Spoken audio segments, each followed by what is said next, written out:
Not infrequently, I am told by bodybuilders that they enjoy the personal fashion in which my articles and books communicate to them. My writings are meaningful to many because in addition to dealing with limited bodybuilding issues, I also address their deepest concerns and interests. For instance, scores of bodybuilders from around the world who read my book, Heavy Duty 1, have informed me that it seemed like Chapter 1, entitled Bodybuilders Are Confused, was written specifically with him in mind.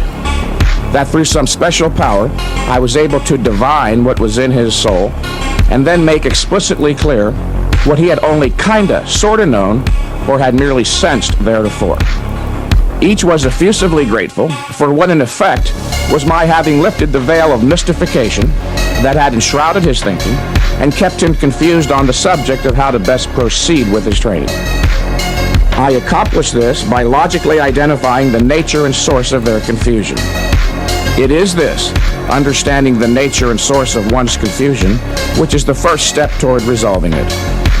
And make no mistake, confusion, self-doubt, and uncertainty can be monstrously intolerable, most assuredly incompatible with self-esteem, confidence, and happiness. Of course, I possess no special, non-rational insight which enables me to perceive things that others do not. I have diligently trained myself to use logic to be able to make valid, philosophic, scientific identifications of the facts of reality, something that anyone with a normal, intact, functioning brain and the appropriate motivation can learn to do. Which brings me to the subject of the purpose of these audio tapes. It is not my intention to merely provide the listener with another bodybuilding program and expect you to then blindly follow it. That would not be worth much long range. Instead, my purpose is to teach you to think logically about training and nutrition so that ultimately you'll be able to think independently about these subjects and thus become your own trainer, your own coach, and never again have to rely on the suspect opinion of others. And how do you put a price tag on that? That would be of inestimable value, for as wonderful as it may be to have a well-developed physique, without the ability to think logically and effectively about a subject that you have been passionately committed to, you are in effect consigning yourself to living as one half of a human being, a muscular individual who can't even think about that which is of enormous concern and interest. An interesting side note here, it was just 6 years ago that I decided to undertake a study and gain as thorough an understanding as possible of the nature of logic. I did so to improve my thinking on all important issues, including the theory of high-intensity training. I realized that if I wanted to be better able to develop my training clients' muscles, I had to further develop my mind. In the process of learning to think logically about bodybuilding, you'll learn something about the nature of thought itself, which can then be extended to other areas of life. And with continued effort and study, you'll soon make the delightful discovery that you've been developing your intellectual range and thereby maturing as a human being should. The practical result is that you become a more efficacious individual with considerable dominion or control over his being. Why not consecrate this moment to that goal of not just actualizing your full muscular potential, but to the constant active expansion of your knowledge to an ever-widening range of achievement, including the reaching of your full human stature, which can be accomplished only by learning how to think properly, logically, not merely about the best manner in which to proceed with your bodybuilding, but about all of the crucial fundamental issues of human existence. It was Aristotle, the discoverer of the laws of logic, the principles of thought, who said that a friend is that other person in whom one sees himself, one's values reflected in the person of another. Those who find my philosophy interesting and attractive share a certain mutuality of values with me, if not always on the level of explicit verbalized understanding, at least in terms of subconscious, emotional, or sense of life affinity. I find this encouraging as I have worked conscientiously over a span of many years developing my philosophy, especially that aspect of most central significance, my values, which are of a positive nature. Specifically, I value reason, objectivity, logic, knowledge, science, human progress, and happiness. The reason why the world has descended to the lowest rung of hell in man's history is because Despite the lip service paid them, such life-affirming values no longer predominate. The fact that so many bodybuilders possess a pro-mind, pro-life philosophy, or sense of life, means that there is still hope for man's long-range survival and success. What relevance do these issues have in a tape series about bodybuilding? They are eminently relevant if you are sincerely interested in developing your body, the most vitally important aspect, of course, being the brain. Bear in mind that bodybuilding does not exist in a vacuum apart from the rest of life, and that as a human being, knowledge is your means of achieving your goals. So, of course, the greater your knowledge, the greater your ability to reason, the more likely you'll achieve your goals. Lacking the rudiments of rationality necessary to critically analyze ideas, the average bodybuilder today finds himself impotently bewildered, awash in an oceanic proliferation of new theories on training and nutrition. Unable to even begin to properly evaluate or judge the flood of conflicting, contradictory misinformation, most bodybuilders flounder helplessly, taking years and years to develop a physique they should have obtained in months, or allowing the flame of their passion for a more muscular physique to be extinguished. They either cease their training efforts entirely or continue going to the gym merely as a social ritual to temporarily stave off the inevitable consequences of the refusal to think, namely anxiety and fear. Just a few days ago, while explaining to one of my local training clients the reasons for working out only once every 4 to 7 days, a man in his mid-30s, whom I've seen in the gym training every day for years, and with nothing to show for it, had apparently overheard my explanation and intoned, "Mr. Mentzer, what you just said about training so infrequently sounded intelligent and logical, but if I don't train every day, what else am I going to do with my time?" I was astonished at such a question, as the individual obviously didn't understand that he was implicitly admitting that his life had been one enormous betrayal. "Why, sir," I responded, "I might suggest a number of things for your consideration. Read a novel or philosophy book by Ayn Rand. Learn the laws of logic.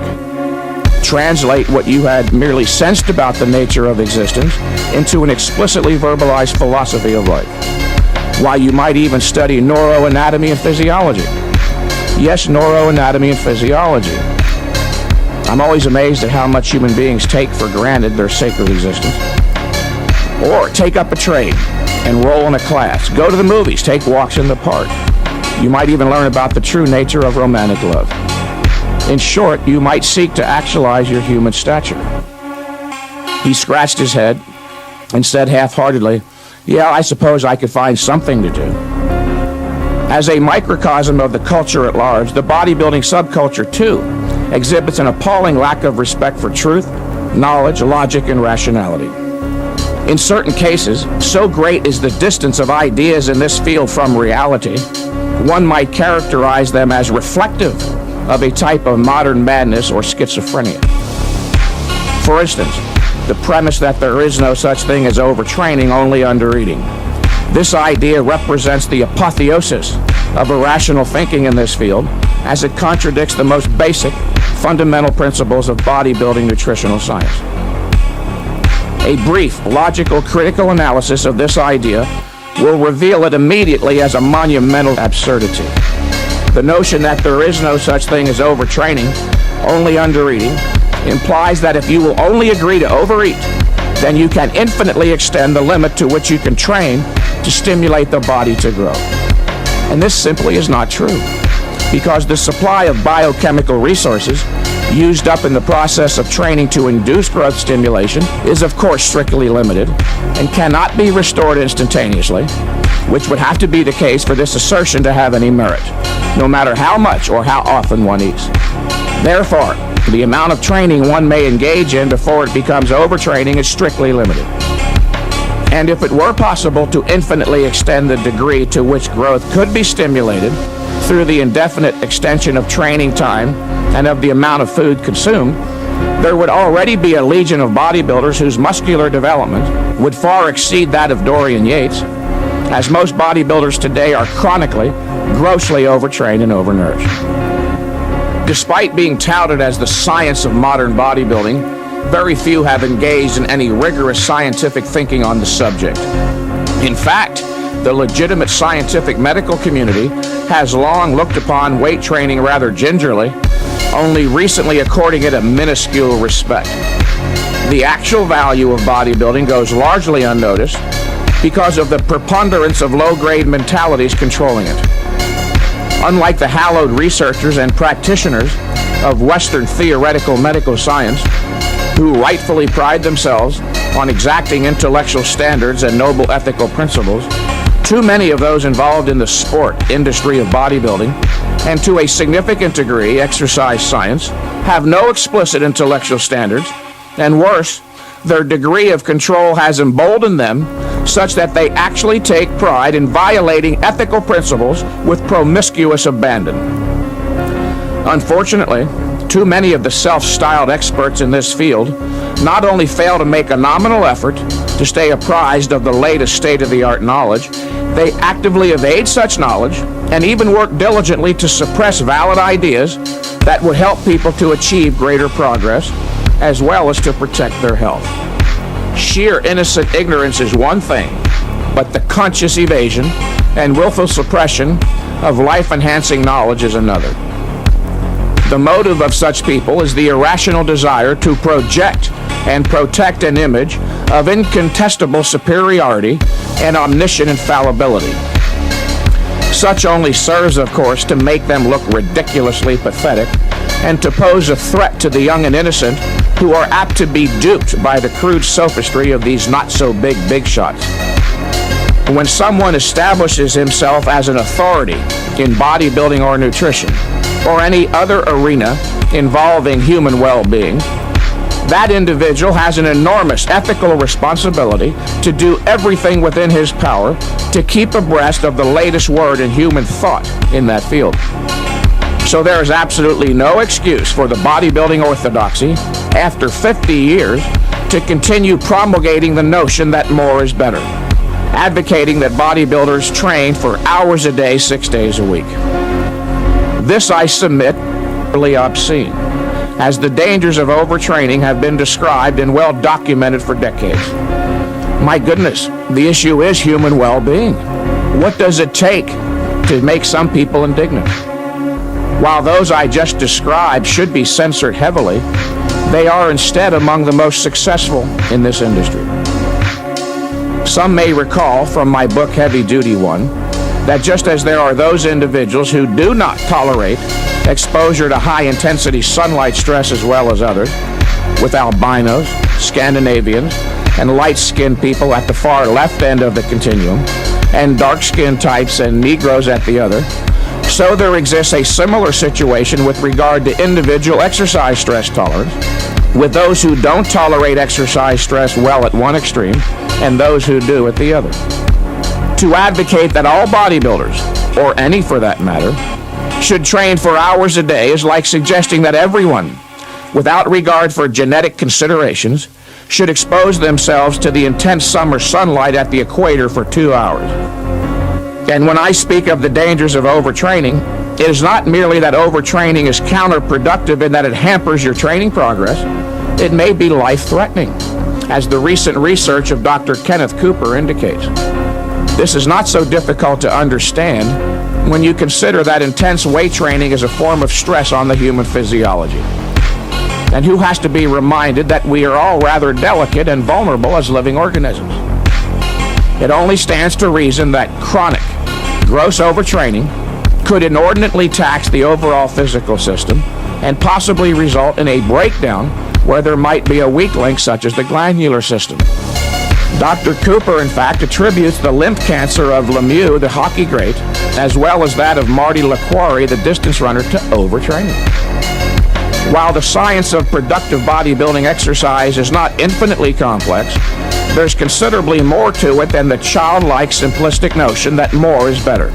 As children, many gain the notion that more jelly beans are better than less, then carry that unchecked, unchallenged premise through life and misapply it to many subjects, such as bodybuilding science. In fact, if you reflect for a moment, you'll realize that the more is better jelly bean premise is wrong too.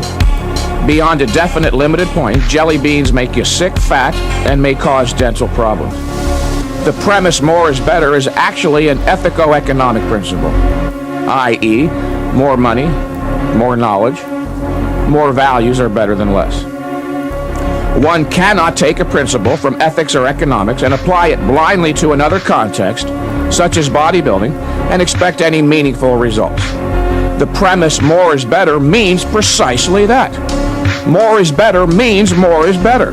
Look at the implicit logic, listener. There is a built-in guarantee.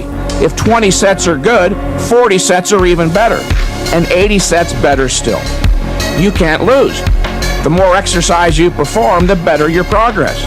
Again, it's a built-in guarantee. So why not just take off of work for 3 months, train 18 hours a day, and you'll reach Mr. Olympia caliber. You see now how useful logic is. It is man's method of gaining knowledge, which is, again, his means of survival, and is therefore that of most fundamental importance in human life. Man is not an instinctual creature. Instincts are a form of knowledge that are hardwired into animals, and therefore guide them automatically and unerringly. Man is a conceptual being who gains and uses knowledge only by a volitional cognitive effort. And it is because one must exercise his power of choice, exert a specific effort of will, to initiate and sustain a process of thought, that many don't do it. They apparently find the effort involved too much or not to their liking. Having been brought up in an anti-rational culture, many are not taught to value logic and thus never achieve intellectual self-sufficiency, i.e., the ability to think rationally and to judge independently. They have uncritically accepted faith as a means of knowledge. And faith is the antithesis of reason. It is the blind acceptance of ideas for which there is no rational proof or sensory evidence. And they were taught to judge not, or the secular version, to keep an open mind. The idea that one should not judge, or that he should keep an open mind, is very dangerous. It is used to keep people confused by suggesting it is a virtue to grant plausibility to anything. Obviously, not everything can be true. Instead, one should cultivate an active mind, one that treats ideas critically, seeking to distinguish truth from falsehood. The approach of most bodybuilders to training from the start amounts to little more than a blind leap into the dark. Throughout life, we all encounter innumerable theories subject, from religion to philosophy, to politics, to the healing arts, nutrition, and bodybuilding science. And because so few in our culture were taught to think rationally or to judge critically, most are left disconcertingly confused when confronted with the necessity of making intellectual choices, such as which training theory to employ. I realized that I was like this when I reached my late teens. Most symptomatic was my notion that if something was printed, it had to be true. I learned later that my notion was illogical, of course. Not every idea can be true, since so many of them conflict with and contradict other ideas. It was Arthur Jones who divested me of this bit of ragtag illogic when he barked, "Mike, just because something is printed doesn't mean it's true. In fact, 90% of what is printed on all subjects is outright hogwash." And now, some 25 years, considerable thought, study, and experience later, I realized Mr. Jones was being charitable. It's more like 98% of what is printed on most subjects is garbage. Understanding this is an important first step in developing one's critical ability. The purpose of my writing and communications with others, in addition to providing rational training guidance, is to help achieve an ideal society via a cultural revolution that will bring men back to reason and logic, the only means of solving the problems threatening our very survival. Wouldn't it be interesting if bodybuilders, so often thought of as mindless, were instrumental in helping save the world? But why not? After all, it was the ancient Greeks who lived not in a dark age as we are today, but a golden age, which exalted the power of man's mind, yet simultaneously idealized the beauty of the human body. Many may recall that the orienting principle of their philosophy was a healthy mind and a healthy body. If more bodybuilders would simply reappropriate some of their teeming passion to the mind, philosophy, and logic, they could literally be instrumental in helping to save or at least redirect the world onto a more rational course. The majority of those listening have heard of the Greek dictum, a healthy mind and a healthy body, which fact played a part in the naming of my new book, Heavy Duty 2, Mind and Body. As stated previously, man is not an instinctual creature, but a conceptual being. The power or health of an individual man's mind is directly proportional to his conceptual range, i.e., the number of concepts his mind has integrated, how well he understands their exact meaning, and the number of logical connections he has made among them. As a human being, you have no choice as to whether you need a conceptual grasp of reality, that is a philosophy.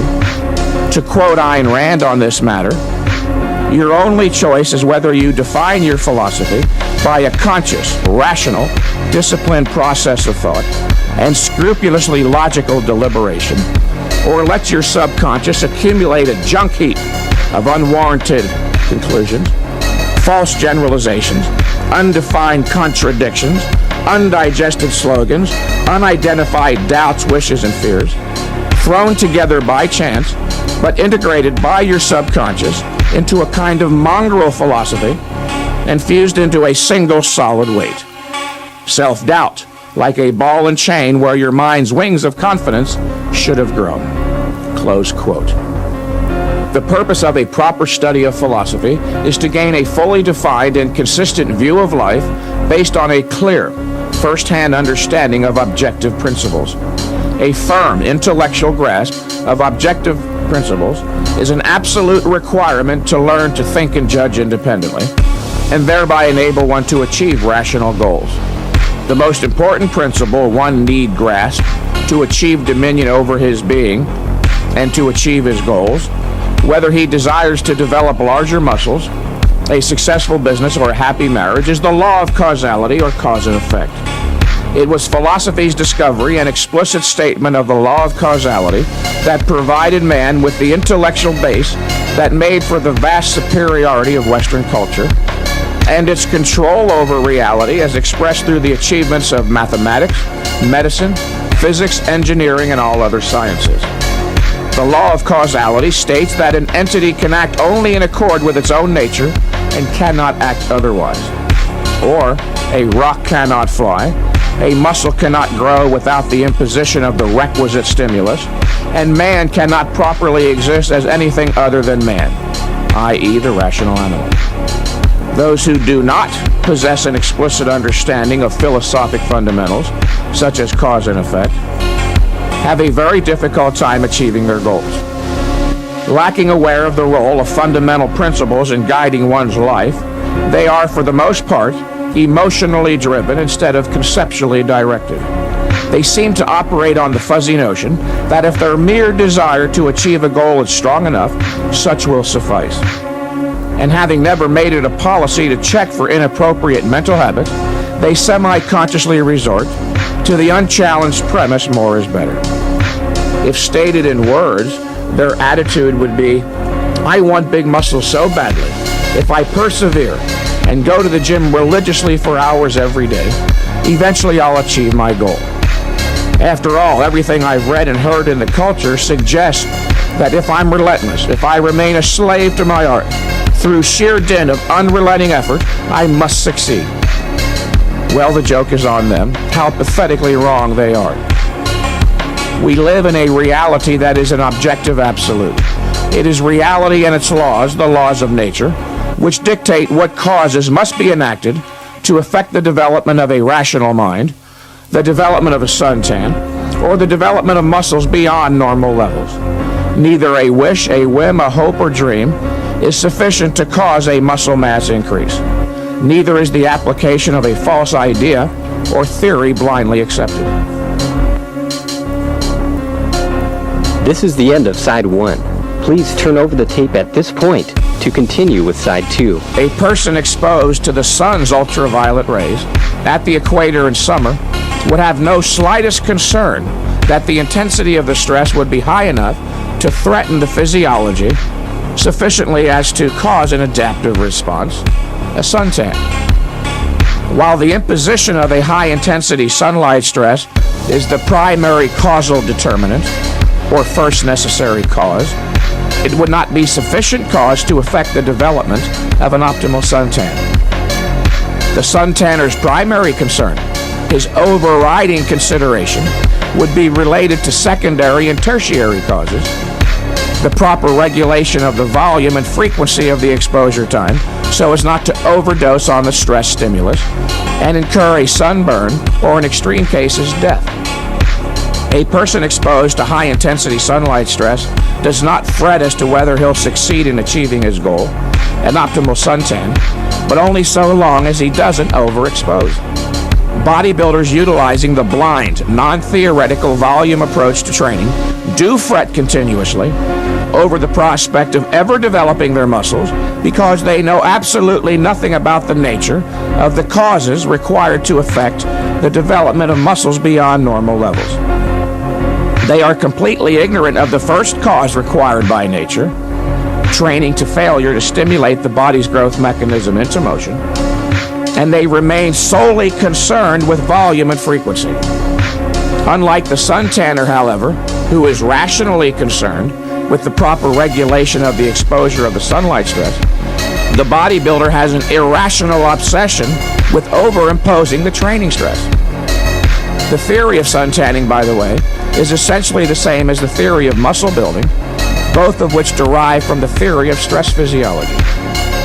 Recently, one of my phone clients expressed considerable astonishment that he was able to make so much uninterrupted progress with heavy-duty, high-intensity training, and I explained to him that such should not be a surprise, that there's no mystery to any of this, that people have been growing larger muscles for thousands of years, that we live in a knowable, rational universe of absolute, clear-cut identity, guided by one set of never-changing principles, and that the cause-effect relationship between intense exercise and muscle growth has been understood for quite some time, even though the vast majority of self-styled experts here don't seem to grasp it. I concluded by explaining to this individual that it is reality and its laws, the laws of nature, that dictate what causes must be enacted to affect the buildup of muscle mass beyond normal levels, and that once these causes are understood, the task of building bigger muscles, while requiring high-intensity effort, is actually rather simple. With a proper understanding of the law of causality, bodybuilding progress should be, will be immediate, continuous, and nothing short of spectacular through to the full actualization of one's muscular potential in 1 year or less. That's right, it is possible to actualize your full muscular potential in 1 year or less.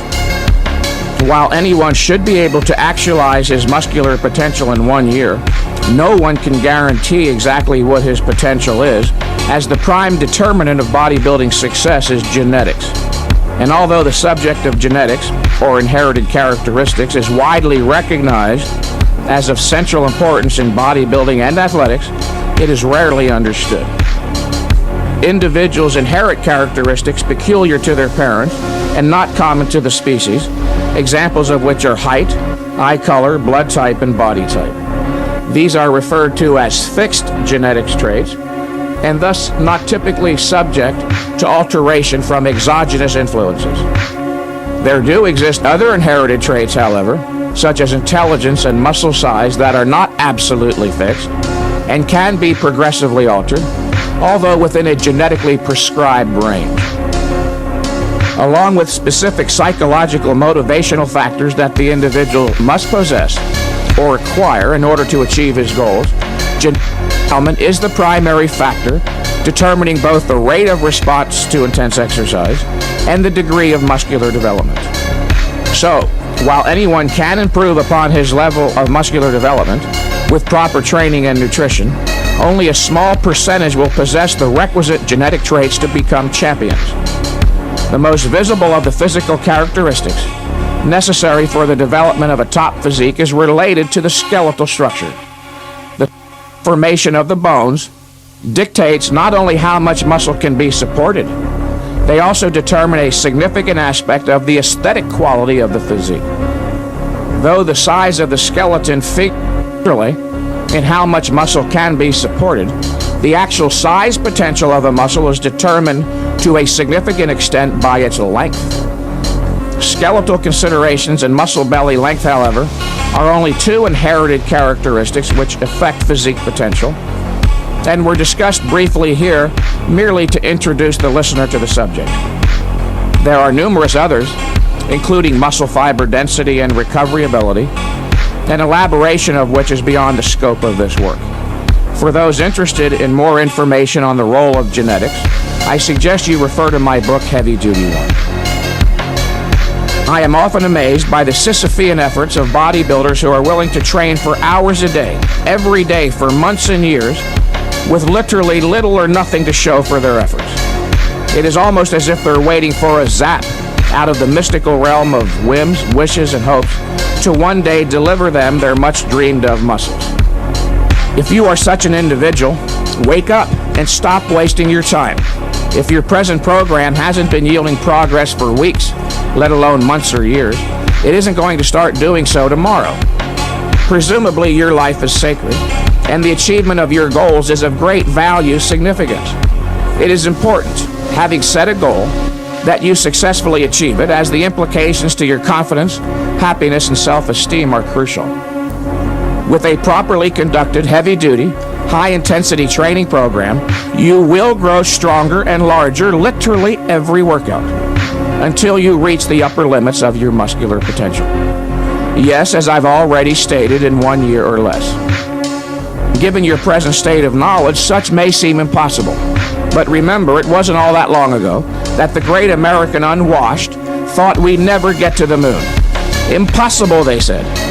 Of course, without any knowledge of the scientific principles of cosmology or astrophysics, reaching the moon might seem like an insurmountable task. And without the knowledge of the scientific principles of high-intensity anaerobic exercise stress physiology, yes, the idea that you could actualize your muscular potential in 1 year or less would seem impossible. Let me remind you that man has not only been to the moon, but he has gone and returned safely many times. Sending a man to the moon is an enormously complex task or goal, requiring the application of theoretical knowledge from a constellation of intellectual disciplines, including mathematics, physics, medicine, biology, physiology, electronics, engineering, computer technology, to name a few. If we can send a man to the moon and return him safely every time, we should be able to succeed with every one of our missions to the gym here on Earth. In fact, it should be a cakewalk compared to a moonwalk. Another reason, in addition to my logical identifications of the facts of reality, why I'm able to communicate on a meaningful level with bodybuilders is quite simply because I am a bodybuilder myself. Many of the hopes, dreams, doubts, and fears you may have experienced as a bodybuilder, I've experienced too. So, while it is true that we are all unique as individuals, each in possession of an unrepeatable, irreplaceable personality, it is also true that as human beings we share many things. This brings to mind another statement from Arthur Jones, the man who taught me not only much of considerable value about the nature of exercise, but also about thinking in human beings. On the subject of shared experiences and issues, Mr. Jones said, "Mike, if you want to understand others, merely look inside of yourself." Mr. Jones's concept has served me very well over the years as a type of orienting principle with regard to my writing. When searching for a subject or issue to serve as a topic for an article, I would merely invoke Jones's dictum and ask myself, okay, look inside of yourself with regards to this matter, identify and isolate what you find most relevant, interesting, and exciting as both a bodybuilder and a human being, and others will find it likewise. Those shared matters are referred to philosophically as fundamental issues. A fundamental issue, dear listener, is one that pertains to all members of the species, an inescapable part of human existence. Examples of fundamental issues are, is the world knowable, or is it mysterious and unknowable? Are reason and logic man's sole means of gaining knowledge, or are emotions superior means of cognition. Is man a rational, efficacious being, capable of success and happiness, or is he a congenital incompetent, doomed to perpetual doubt and despair? Is the struggle to gain knowledge and learn how to think for myself worth it, or is obeying and pleasing others more important? Should I passively accept the dominant culture's values, or should I look outside the culture to the grand-scale context of the history of ideas for something better? Whether one should work to develop a more muscular body is not fundamental, for the issue does not inevitably arise in the course of a normal human life. What is fundamental is whether it is proper to strive for goals at all. And as a title winner, I'd be the last to suggest that developing a more muscular physique is not a worthy goal. A muscular physique, however, is not a viable substitute for a mature mind. That is, a mind with a conceptual grasp and intellectual understanding of the fundamental issues of human life. While you are free, dear listener, to evade the effort and responsibility required to learn how to think and judge independently, and thus deal successfully with that which is of most fundamental importance in human life, you are not free to evade the consequences. No, big muscles do not confer a halo onto your crown or provide one with intellectual confidence and self-esteem. I have known a number of top bodybuilders, men of extraordinary muscular development, who suffered from profound lack of self-esteem, who, despite all their trophies and the public adulation, were riddled with self-doubt and beset by psychological conflicts they had no slightest clue how to resolve. None of this was the result of a deficient or malfunctioning brain. No, they were intellectually self-arrested. Each had apparently decided at an early age that he had learned enough. One of them was a bodybuilder of the absolute first rank, who, despite being well known for his massive development, was plagued by chronic doubt as how to proceed with his training, and marred by a number of serious character flaws. While training at Gold's Gym, where I conducted my personal training business, this individual befriended one of my clients, a rank beginner with no muscle to speak of. I was surprised to learn later that the heavily muscled champ had called my client on a number of occasions, once at 3 in the morning, to ask if there was really any merit to this heavy-duty, high-intensity training, and whether or not he should forsake the volume approach and give it a try. Many make the unwarranted assumption that the top bodybuilding champs must be experts on the subject of exercise. After all, they have the muscles. It is a mistake, however. One cannot cite the apparent success of a couple of dozen of top bodybuilders as indubitable proof that a certain training approach is effective or superior. If one were to look back through the course of their training careers and calculate the hours, months, and even years of wasted effort, time during which they made no progress, one would have to question whether their achievement could properly be termed success at all. You'd conclude by scratching your head and wondering, didn't these men have anything better to do with their time? And many apparently did not. The champ mentioned above, for instance, never gave much time to thinking about his moral character and his development. I can clearly recall a couple of instances in Gold's Gym where this imposing giant of muscle used his greater size to intimidate others of lesser physical stature, once because a person accidentally got in his way while walking to the water fountain for a drink between sets. And I know from an unimpeachable source that there were those who helped this individual financially to get his business started. Their largesse was motivated by sheer benevolence and goodwill, yet were never paid back. It was also widely rumored that he regularly beat up his girlfriends when they didn't wait on him hand and foot precisely as he pleased, which may or may not be true. Obviously, the point is, big muscles are not the measure of a man. As much as these tapes are about the human body and its improvement, they are also about the mind and its improvement. Why would an audio tape series on bodybuilding also be about the mind? Because human intelligence, of course, is what makes it possible to understand anything at all, including exercise, bodybuilding science, and that which is most interesting. And that, of course, is us.